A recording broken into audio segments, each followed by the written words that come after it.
কৃষ্ণ কৃষ্ণ সকলোলৈ প্ৰণাম জনাই শ্ৰীমদ ভাগৱত মহাপুৰাণৰ তৃতীয় স্কন্ধৰ পৰা শ্ৰীকৃষ্ণ লীলা কথাৰ পৰৱৰ্তী কীৰ্তন ভাগ আগবঢ়াইছোঁ। জয় গুৰু শংকৰ, জয় গুৰু মাধৱ, জয় শ্ৰীকৃষ্ণ।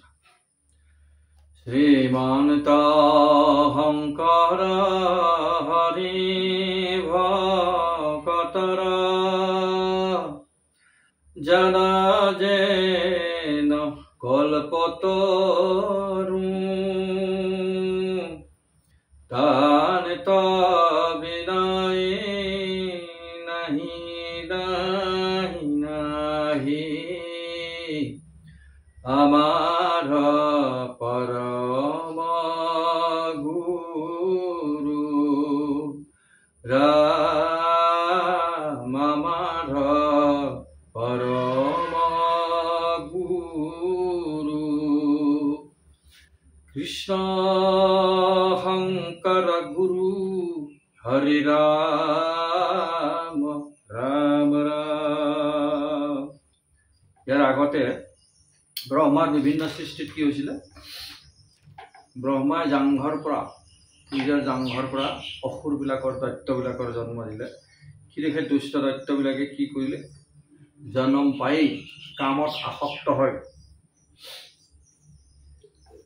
ব্ৰহ্মাৰ ওপৰতেই কাম ভাৱ ৰাখি তেওঁৰ ফালে খেদি আহিছিল। তাৰপিছত ব্ৰহ্মাই উপায় নাপায় বিষ্ণুৰ ওচৰলৈ গ'ল, বিষ্ণুক প্ৰাৰ্থনা কৰিলে প্ৰভু মোক ৰক্ষা কৰা। তাৰপিছত বিষ্ণুৱে ক'লে তুমি এই অমংগলীয়া দেহটো ত্যাগ কৰা। তাৰপিছত কি হয়, মাধৱৰ শুনিবানি তেতি ক্ষদে মহামানী পৰিহাৰ কৰিলা দেহাক অহেহি দেহে তত্ত্বকাল ভৈল ঘোৰ সন্ধ্যা কাল জাত মোহ ভৈল দৈত্য জাক। ঈশ্বৰে ক'লে তুমি তুৰন্তে এই দেহটো ত্যাগ কৰা। ব্ৰহ্মাই লগে লগে দেহটো ত্যাগ কৰিলে। তেতিয়া সেই দেহটোৰ পৰা সন্ধ্যা কালৰ উৎপত্তি হ'ল বুলি কৈছে। এনে দেহ এটা যদি পৰি থাকে তেতিয়া তাৰ পৰা লাহে লাহে দুৰ্গন্ধ ওলাই যাব আৰু সেই তাৰ পৰা কি বীজাণু বিয়পিব, বীজাণু বিয়পি সকলোৰে অমংগল হয়। ঠিক তেনেধৰণে সন্ধ্যা কালটো একেবাৰে অমংগলীয়া হয়। আগতেও আলোচনা কৰা হৈছে কশ্যপ আৰু দিতিৰ যিটো কথা লীলা। দ্বিতীয় যেনেকৈ সন্ধ্যা কালত তন মিলনৰ আবেদন কৰি তেনেকুৱা ধৰণৰ অসুৰৰ জন্ম দিলে, ঠিক তেনেধৰণেই ইয়াতো কৈছে সন্ধ্যা কালটো দেহটো মৰি যোৱাৰ পিছত, মৃত হৈ যোৱাৰ পিছত সেয়া সন্ধ্যা কালৰ লগত তুলনা কৰিছে। গতিকে সেই সন্ধ্যা কালটোকেই দৈত্যবিলাকে সন্ধ্যা কালটোত মোহ গ'ল। সেই সময়খিনি মানে আন্ধাৰ, অকণমান অকণমান আন্ধাৰ হোৱাৰ সময়।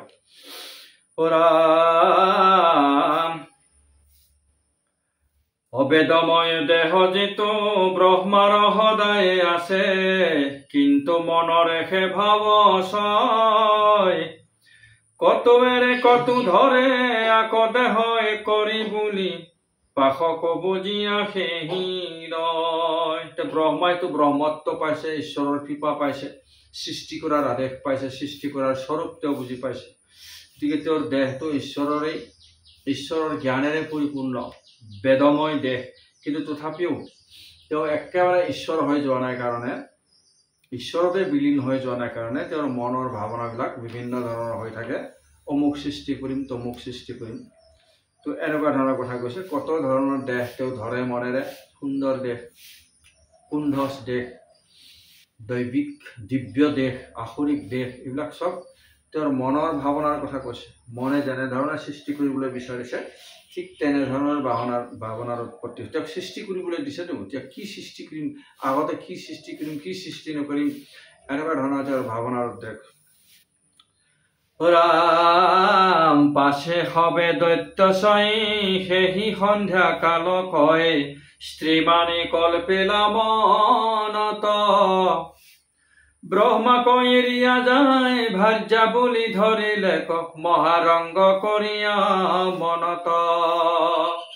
দৈত্যসকলে এই ব্ৰহ্মাৰ দেহটোৰ পৰা উৎপন্ন হোৱা সন্ধ্যা কালটোকে মনেৰে স্ত্ৰী বুলি মান্য কৰিলে, গণ্য কৰিলে। তেওঁলোকৰ কাম ভাৱ জাগৃত হৈছিল। গতিকে সন্ধ্যা সেই কালটোকে স্ত্ৰী বুলি মান্য কৰি তেওঁলোকে তালৈকে বুলি মহাৰংগে গমন কৰিছে। সেই সন্ধ্যা কালৰ সেইখিনিতে তেওঁলোকে সোমাই গৈ সন্ধ্যা কালৰ সেই সময়খিনিতে তেওঁলোকে মহাৰংগে আনন্দ কৰিব ধৰিলে। ঠিক আগতে কোৱা হৈছে সন্ধ্যা কালটো কেনেকুৱা ধৰণৰ, সেইটো হ'ল আখৰিক সময় সন্ধ্যা কালটো।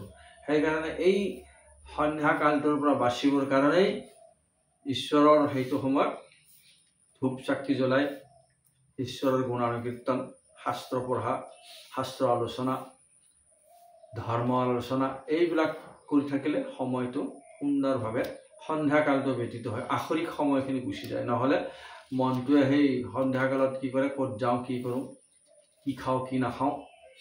তো কিছুমান মানুহে কি কৰে, সন্ধ্যা কালটো ঘৰৰ পৰা ওলাই গৈ বেলেগ অসৎ সংগৰ লগত লগ লাগি মদ খাবলৈ যায়, জুৱা খেলিবলৈ যায়, নানা ধৰণৰ প্লানিং বনাই ঈৰ্ষা, হিংসা এইবিলাকৰ কথা আলোচনা কৰে আৰু তেনেধৰণেই কৰ্মবিলাক তেওঁলোকে কৰিবলৈ লয়। সেইকাৰণে কৈছে এই সন্ধ্যা কালটো অসুৰৰ সময়, আখৰিক সময়।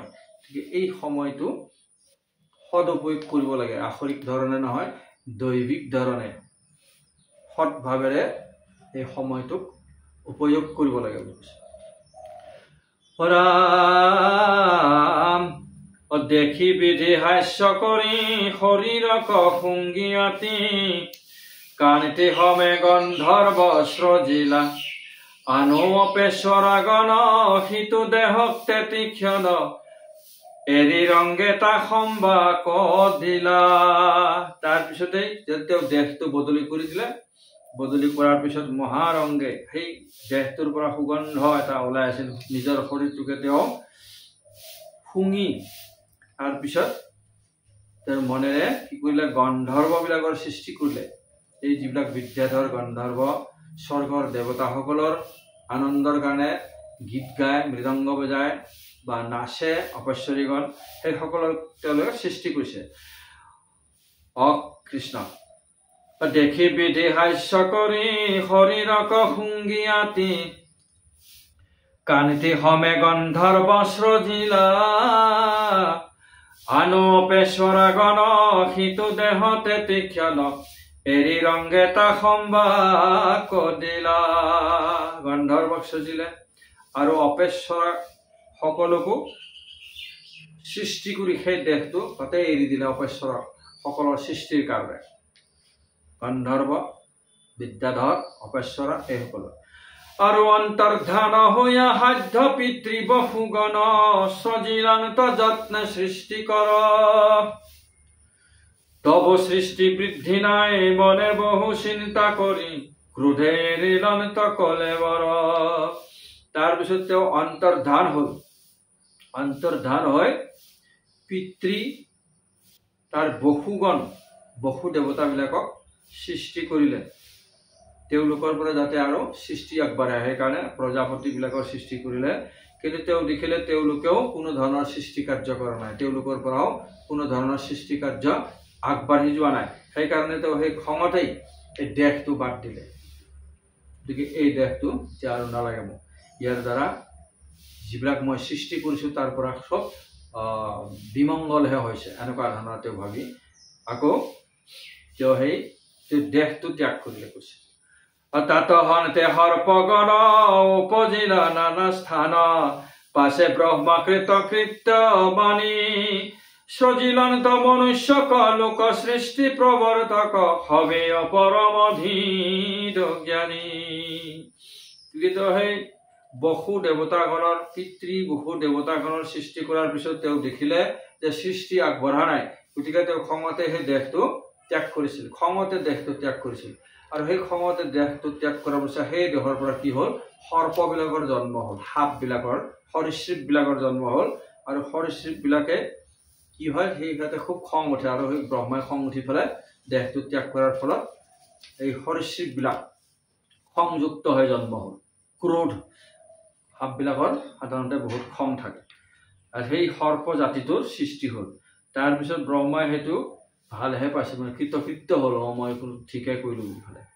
তাৰপিছত সেই সৰ্পবিলাকৰ জন্মৰ পিছতে তেওঁ মনুষ্যবিলাকৰ জন্ম দিয়া আৰম্ভ কৰিছিল সৃষ্টি যাতে মনুষ্যবিলাকৰ পৰাহে আগবাঢ়িব গতিকে তেওঁ এনেকুৱা ধৰণৰ কেইজনমান মনুষ্যৰ সৃষ্টি কৰে যিবিলাক পৰম ধীৰ আৰু ঈশ্বৰ ভক্ত হয় জ্ঞানী হয় এনেকুৱা ধৰণৰ ৰাম তপবিদ্যা সমাধিয়ে সৃজিয়ানু ঋষিগণ তাৰাক দিলন তহম দম এই মতে প্ৰজাপতি সৃজিয়ানু নানা প্ৰাণী নিশবদে হুয়া মন দুখ এনেধৰণে তেওঁ সৃষ্টি আগবঢ়াইলে আনন্দতে প্ৰজাপতিসকলৰ সৃষ্টি কৰিলে আৰু এই প্ৰজাপতিসকলে সৃষ্টি তেওঁৰ আগবঢ়াই যাবলৈ ধৰিলে প্ৰজাপতি হল ঋষিগণক খুব জ্ঞানী কৰি তেওঁ নিজৰ বেদময় দেহৰ পৰা জন্ম দিলে